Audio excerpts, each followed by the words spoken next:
Yeah, my lowest rated anime. Yeah, my lowest rated shows.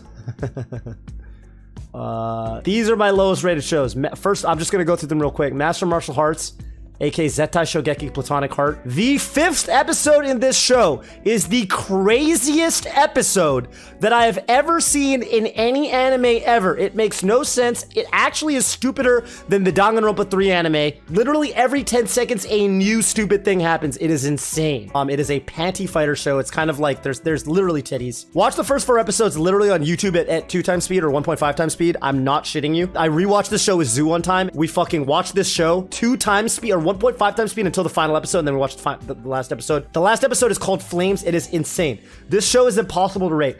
I could actually see someone giving this a 10, and I would understand why. Mahoka, this is the only show that is maybe, I had to leave the room. I watched 3 episodes of the show because Zealous was over, and we couldn't decide a show to watch with Zealous and Cool Kid and Loudandus, and somehow I got talked into watching 3 episodes of Mahoka with these guys. I hate Mahoka. It is basically like Ayn Rand's Atlas Shrugged in anime format. I've never been so annoyed by a show. Basically, the main character is busted. He has superpowers. No one thinks he has superpowers, and he just like I told you so's people. And it's just the most obvious self-insert power trip, power fantasy show. It's so bad, dude. I can't deal with this show. It's a 1. It's a 1. I had to stop. I got so annoyed. Rewrited is a show in which in the first episode, very early in the first episode, I don't think this is a big spoiler, the main character falls off of a cliff at one point while running away from a bunch of people with guns. He tumbles down a cliff. He falls into a random hole that's in the ground covered up by leaves in a forest that just randomly is there, and tumbles into a cryogenic pod and gets frozen and wakes up decades in the future. That is a literal plot beat that happens in the first episode, and no, there is no explanation later like, oh man, this was planned by such and such and such and such. It literally just randomly happens, and you're watching it, and he wakes up in the future, and you're like, what? And the whole show is just like this. I mean, just random things happen and it doesn't make any sense. The only thing about Rewrited that I really derived enjoyment of is we had a running, I was also group watching the show with Laudanis and a couple other people. We had a running bet. Every episode, there's this guy that joins him in the future who's this badass dude, and he drives a car through this post-apocalyptic landscape that's kind of like the Batmobile. And once an episode or so, they'll get chased by helicopters or some enemies or something, and they'll shoot some missiles at them, and he'll have to avoid the missiles by drifting. And so we had a running bet where we would bet $1 or $5 or something every episode we watch, and I would say, I win $5 if there is drifting in this episode, if drifting occurs, and I'll give you $5 if there's no drifting. And I think I went up in money, so I think there are more episodes with drifting than without drifting. This is that kind of show. It's so bad it's good. It's a group watch show. It needs alcohol. The art is really bad. It looks like a high school project. The whole time I was in utter shock and disbelief at what I was watching. It's crazy. It is fucking crazy. It just nothing makes any fucking sense in this show. Happy Sugar Life is my last one. I did not actually finish much of Busou Shoujo Machiavellianism. I don't remember why I gave this a 1. I actually don't think I've seen this show, so ignore this. Happy Sugar Life I have called the worst anime. There's some other really terrible shows. Some other shows that I think are really, really bad are, this is Danganronpa 1. I will probably end up rating Danganronpa Despair Arc. Danganronpa 3 Despair Arc, I'll probably give that a 1. I might give Future Arc a 1 as well. Happy Sugar Life to me is the worst anime. First of all, the premise is incredibly fucked up. It is about a girl who, this pink-haired Gyaru kind of pretty girl who kidnaps this little girl, and it is implied that there's some sort of weird romantic relationship between the two of them. She Stockholm syndromes this little girl. Literally, this older pink girl kidnaps this younger girl and Stockholm syndromes her. This show is rated 6.94 on Mal, which tells me that the end of the world is nigh. This show is not 6.94. Wow. You can actually just arrest, like, I think it's safe, FBI, if my FBI agent is watching this, I think you're good to just arrest everyone who gave this show higher than a 7. You can probably just do that and you're good. Like, that's probably like just a safe bet. Yeah, this show is terrible, and it's not just that the premise is fucking really weird, champ. I mean, it's a manga-ass fucking show, but also, I mean, this is a spoiler, but whatever. I don't really think any of you guys are actually going to watch this show, so I don't fucking really care. Also, I don't think this show is the kind of show where spoilers really matter. There's one point where, towards the end, a character dies in a fire. There's a tall building. It's like an apartment building. They're on the 10th floor or the 12th floor. They're on the roof of the building, and there's a fire. The building's on fire, right? The building's burning. This is great. I was so mad at this.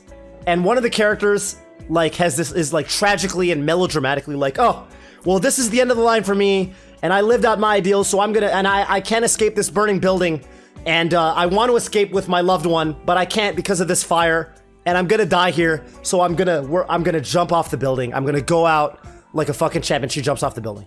And she's not alone. There's another character that's on the roof with her, and that character, after the character makes a big deal about how this is the end for her because the fire in the building is burning and she can't escape, and it's over for her, and she jumps off the building. The other character that's on the roof goes to the stairs and runs down the stairs and just leaves. And then like mourns the fucking character that has just died by jumping off the building, making a big deal about how there's no escape from the building. And I was just like, hello?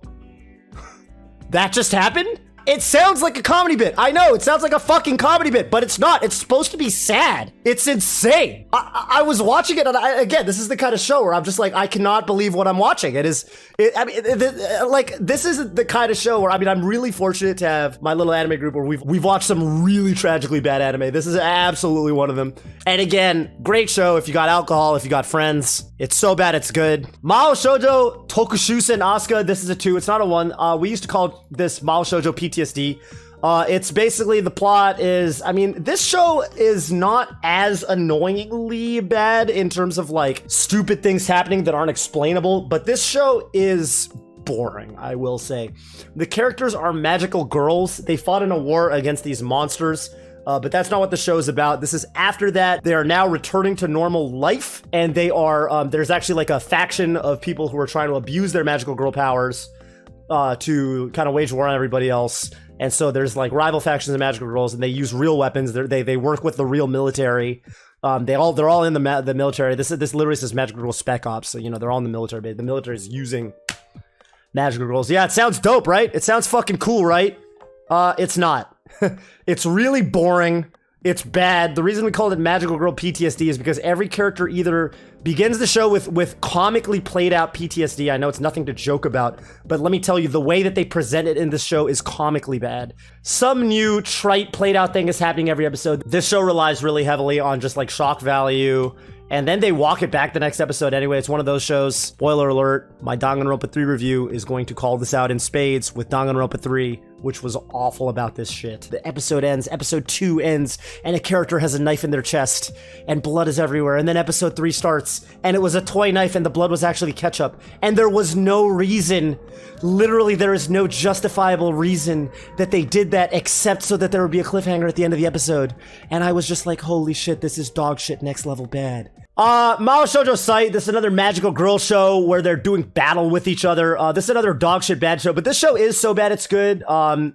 Basically, these characters get magical girl powers. It's very dark. It's kind of like Madoka. Basically, there's this event that's going to happen. It's hinted that there's this event called the Tempest, which is portrayed in the opening theme, by the way, by a bunch of sperm, literally sperm flying around. It's very bizarre. So let me tell you a little bit about the show. This is the kind of show, kind of like Rewrited, where I think I can summarize how bad it is by just kind of telling you about one of the plot events that happens. The secondary protagonist, there's 2 girls that are kind of the protagonists, and one is the main character, kind of like Madoka Ayasagiri. She's bullied, and she's like a quiet, shy girl. And then her friend comes along. She's basically like the Madoka of the show. She acts like Madoka, but she's like more depressed. And then there's a second girl who's like the cool, quiet girl, and she saves her. Does that ring any bells? Yeah, it's Homura. Okay. By the way, guess what the Homura character in the show is? Guess what her power is? Guess what her magical girl power is? This is the secondary protagonist. She saves the main girl. She kind of has the main girl's kind of sus of her at first, but then it turns out that she's looking after her, and then, they join forces and all this. Guess what the Homura girl in the show, guess what her power is? If you guessed time stopping, you were correct. The Homura character in the show has the same power that Homura has in Madoka. Anyway, in episode 5 or 6 or so, I don't remember when this is, somewhere in the middle of the show, they finally go to the Homura character's apartment. The Homura character has a man, he's like in his 30s or 40s, he's like a salary, like an old dude, like in a state in his house, like tied up. He's like got like wounds, and like I think maybe his teeth are, I've seen this show I watched a long time ago, his teeth are pulled out or something. He's in a bad shape. And basically the secondary protagonist character has been keeping him alive and torturing him because that character killed her parents. And then there's this whole heartfelt, touching, question mark, scene where she's like, yeah, main character Ai Asagiri. My whole reason for being was torturing this dude that killed my parents. But now that I have you, I don't need this fucking guy anymore. And, you know, now that I've met you, you know, we can be friends and we have that for each other and we can, and friendship will carry me for my reason for being or whatever. And in the meantime, there's this dude with his fucking, like, teeth pulled out and shit in her apartment, slowly dying in a horrific, gruesome manner. And you're just kind of like watching it, and the music and everything is like, you're supposed to feel like it's like a heartfelt scene, like a wholesome moment, like the two characters are like having this little, and you're just like, this is horrifying. It is just disturbing because it's almost like you get this vibe that this show is written by people who don't understand how human emotions work. Yeah, this show is, it is weird, it is bad, but it is, again, it is one of these shows that I will say is so bad it's good. If you can stomach kind of the more weird chat moments, this is another good group watch show to take shots to. Yeah, I will say that none of the rest of my twos are quite as bad. Sword Art Online, I've got a lot to say about. Darling in the Franxx, I have a lot to say about. I think I'm going to do my own separate videos on these, actually, as I think these are the kind of shows that, unlike the rest of these twos, I think a lot of people have actually seen these shows, and I think people have things to say about them, and I think that I have things to say about them that I think other people haven't even said. But yeah, Darling in the Franxx is fucking god-awful. Sword Art Online is god-awful. Sword Art Online was god-awful before you remember it. Yes, you, the viewer. This show was bad before you thought it was bad. And I will explain why in the future. So was Darling in the Franxx. I've seen people say that this show got bad in episode 17 or whatever. No. This show was bad from the beginning. There were signs all the way through. And if you didn't catch it, that's on you as a viewer. All right, well, those were some of the shows I consider to be dog shit awful. The rest of them I will talk about in the future. I think that's gonna be it for me. It's fucking 1:30 here. I've been streaming for 6+ hours. Okay, I'll see you guys later.